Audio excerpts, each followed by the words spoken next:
Now we're going to take you to the Middle East and President Trump's criticism of Israel's controversial missile strike in Qatar.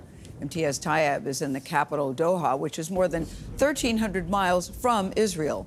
Imtiaz, good morning to you. Gayle, good morning. Well, Israeli leaders are defending the strikes here on the Qatari capital, even after President Trump said he's not happy about it, saying, and I'm quoting here, it neither advances Israel nor America's goals. Hamas, meanwhile, has denied any of its top negotiators were among the 6 who were killed.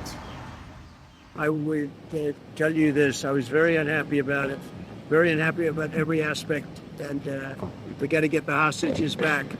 But I was very unhappy about the way that went down. The series of Israeli airstrikes on this building in Doha's quiet embassy district sent shockwaves through the Qatari capital. Any hopes President Trump had of Hamas, whose political leaders had gathered here apparently to discuss his latest proposal to end the violence in Gaza and free the remaining hostages, now seem up in smoke.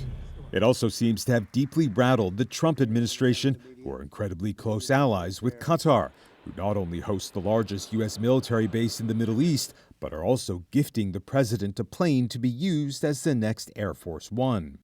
Qatar's prime minister, meanwhile, has called the Israeli strike an act of, quote, state terrorism,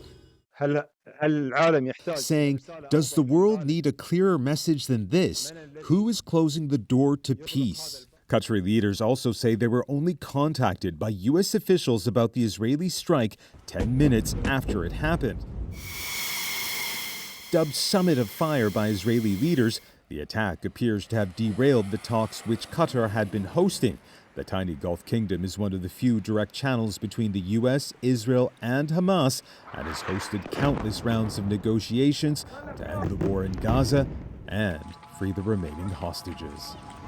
Now, Qatar has a long history of being considered neutral territory for complicated, diplomatic negotiations, including hosting talks between the Afghan Taliban and the previous Trump administration.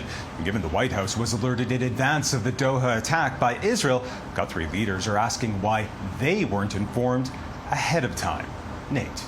Imtiaz Tyab in Doha, thank you.